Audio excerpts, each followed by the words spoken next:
အခုကမ္ဘာဖလားမှာတော့ကျွန်တော်တို့ကဒီဘရာဇီးကိုဥဆောင်နေတဲ့ကစားသမားကအများကြီးပြောစရာမလိုပါဘူးဒါကတော့ Vinicius ကအခုဆိုလို့ရှိရင်အုပ်စုတွင်း၃ပွဲလုံးကိုသွင်းနိုင်တဲ့ကစားသမားဖြစ်လာတယ်အခုဆိုလို့ရှိရင်တော့ Vinicius ရဲ့သွင်းဂိုးအရေအတွက်ကလည်းကမ္ဘာဖလားမှာသွင်းဂိုး၄ဂိုးထိရှိလာခဲ့ပြီ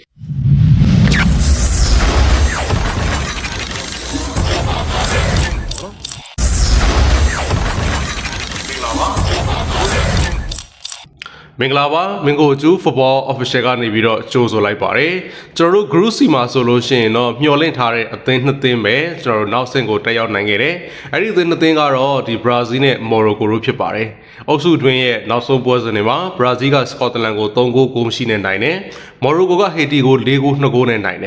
်ဒီတော့နှစ်သင်းလုံးကတော့ရမှတ်9မှတ်စီနဲ့နောက်ဆင့်ကိုတက်ရောက်နိုင်ခဲ့တယ် Brazil နဲ့ Morocco ကိုကျွန်တော်တို့ပြောမယ်ဆိုလို့ရှိရင်တော့ဒီနှစ်သင်းကဂိုးကွာခြားချက်မှာကွာခြားချက်တစ်ခုရှိပါတယ်ဒီကွာခြားချက်ကြောင့်ဘရာဇီးသင်းကအုပ်စုဘိုနဲ့နောက်ဆင့်ကိုတော့တက်ရောက်နိုင်ခဲ့ပါတယ်ကျွန်တော်တို့ကမ္ဘာဖလားဆဆချင်းမှာဒီဘရာဇီးအသင်းကမော်ရိုကိုနဲ့ရင်ဆိုင်ခဲ့ရတဲ့အခါမှာခက်ခဲမှုတွေရှိခဲ့တယ်ဘရာဇီးသိပ်ပြီးတော့မလွယ်ဘူးဖြစ်ခဲ့တယ်ဒါပေမဲ့အုပ်စုတွင်းအပြီးမှဆိုလို့ရှင်တော့ဘရာဇီးကအုပ်စုဘိုနဲ့နောက်ဆင့်ကိုတက်ရောက်နိုင်ခဲ့တယ်အဲ့တော့ဒီအချက်ကိုကြည့်ချင်းအပြင်ကျွန်တော်တို့ပြောမယ်ဆိုလို့ရှင်တော့ဘရာဇီးရဲ့အနေပေါ့နော်ပတ်သက်ပြီးတော့စိတ်ကျဉ်တဲ့ဆရာအနေထားတစ်ခုနဲ့တော့ဘရာဇီးကအုပ်စုဘိုနဲ့နောက်ဆင့်ကိုတက်ရောက်နိုင်ခဲ့လို့ကျွန်တော်ကတော့ပြောချင်ပါတယ်ကျွန်တော်တို့ဘောနော်ဒီမှာဒီဘရာဇီးသင်းရဲ့ပွဲစဉ်အနေထားလေးတွေကိုကျွန်တော်တို့ဒီဆက်လိုက်မယ်ဆိုလို့ရှိရင်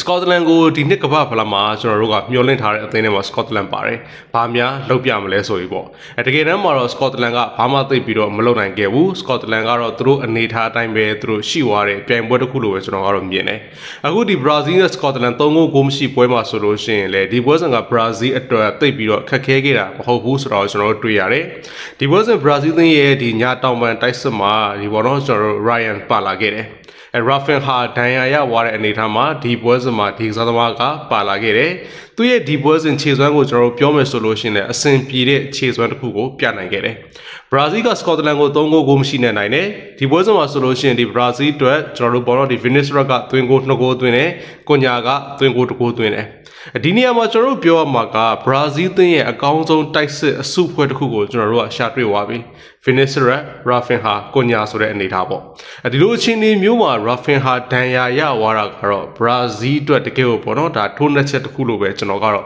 ပြောချင်တယ် Brazil ပြိုင်ပွဲမှာပေါ့နော်သူတို့တို့တကယ်ကိုပြောမယ်ဆိုလို့ရှိရင်တကယ်ခက်ခဲတဲ့အရာတစ်ခု Brazil စီကိုရောက်လာခဲ့တာပါဒါပေမဲ့တခြားတော့တောင်ပန်တိုက်စစ်ကစားသမားတွေလည်းကောင်းပါတယ်ဒါပေမဲ့ Rafinha ရဲ့လက်ရှိလုံနိုင်စွမ်းနဲ့ရှင်းမယ်ဆိုလို့ကျွန်တော်ကွာခြားချက်ရှိပါတယ် Brazil ကတော့သူတို့တင်ရဲ့အကောင်းဆုံးကစားသမားကိုပေါ့နော်ကျွန်တော်တို့ပြောမယ်ဆိုလို့ရှိရင်တော့အုပ်စုတွင်းမှာတင်မဲ့ဒဏ်ရာအနေထားကြောင့်ပေါ့နော်သူတို့ပွဲဒီမှာသုံးလို့မရတော့ဘူးဆိုတဲ့ပုံစံမျိုးဖြစ်သွားတာပါအခုကမ္ဘာဖလားမှာတော့ကျွန်တော်တို့ကဒီဘရာဇီးကိုဥဆောင်နေတဲ့ကစားသမားကအများကြီးပြောစရာမလိုပါဘူးဒါကတော့ Vinicius ကအခုဆိုလို့ရှိရင်အုပ်စုတွင်း၃ပွဲလုံး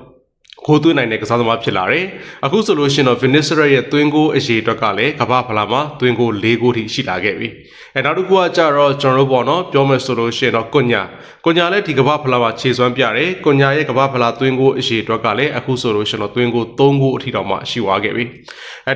ဒီပေါ့နော် Brazil က Scotland ကို3ဂိုးကိုမရှိနဲ့အခုနိုင်ခဲ့တဲ့ပွဲစဉ်မှာကျွန်တော်တို့နေမာအားလုံးမျှော်လင့်နေတဲ့နေမာလူစားဝင်ကစားတယ်ဘယ်လိုဖြစ်ပါကျွန်တော်တို့နေမာကိုဒီ Brazil အင်ဂျီနဲ့ကွင်းထဲမှာကျွန်တော်တို့ပြန်ပြီးတော့မြင်ရတယ်ဒါဟာတကယ်ကိုရှင်းနေဖို့ကောင်းပါတယ်ပြောမယ်ဆိုလို့ရှင်တော့နီးပြ Ancelotti တော့ဒါနေမာအတွက်အများကြီးစဉ်းစားပေးတယ်လို့ပဲကျွန်တော်ကတော့ပြောချင်တယ်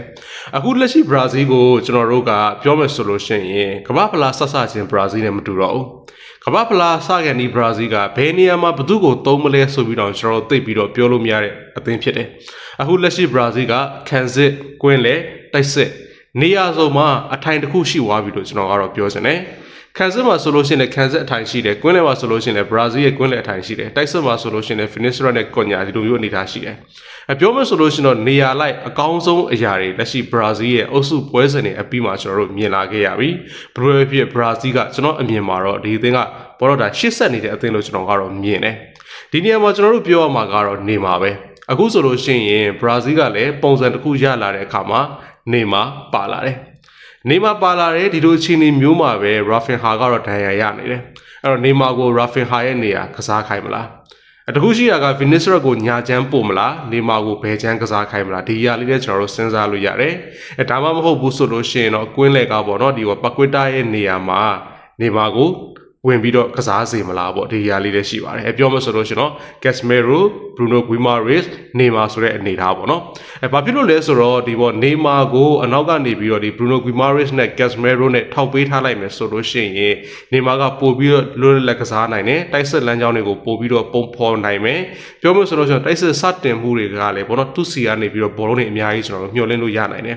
ဒီလိုအခြေအနေနဲ့ကျွန်တော်တို့တွေးလို့ရတာကြောင့်ဒီလိုပုံစံရောလောက်လာမလားဒါမှမဟုတ်ဘဲနဲ့ဆိုလို့ရှင်တော့လူစားဝင်အနေနဲ့ပဲနေမာကိုလာမဲ့ပွဲမှာတော့သုံးမလားပေါ့ဒီအရာနဲ့ပတ်သက်ပြီးတော့ဒါကျွန်တော်တို့ဒီဘရာဇီးနဲ့ပတ်သက်ပြီးနေမာနဲ့ပတ်သက်ပြီးတော့ကျွန်တော်တို့စိတ်ဝင်စားဖို့ကောင်းတဲ့အရာတစ်ခုလို့တော့ကျွန်တော်ကတော့ပြောချင်ပါတယ်အခုဆိုလို့ရှိရင်ဘရာဇီးသင်းကတော့နောက်ဆင့်ကိုတက်ရောက်သွားပြီဘရာဇီးသင်းရဲ့လက်ရှိ3ပွဲကစားထားတဲ့ခြေစွမ်းကလည်းမဆိုးဘူးလို့ပြောလို့ရပါတယ်အဲ့တော့ဘရာဇီးသင်းချန်ပီယံဖြစ်နိုင်မယ်လို့ထင်လားဘရာဇီးသင်းဘယ်အဆင့်ထိတက်ရောက်နိုင်မယ်လို့ထင်လဲပေါ့ဘရာဇီးနဲ့ပတ်သက်ပြီးတော့ဘရာဇီးနဲ့ခြေစွမ်းနဲ့ပတ်သက်ပြီးတော့ကိုပိုင်အမြင်တွေရှိလို့ရှိရင်လည်းပြောပြပေးသွားလို့ရပါတယ်ဘရာဇီးသင်းကတော့အုပ်စုဘိုနဲ့နောက်ဆင့်ကိုတက်ရောက်နိုင်ခဲ့ပြီဖြစ်ပါတယ်ကျေးဇူးတင်ပါတယ်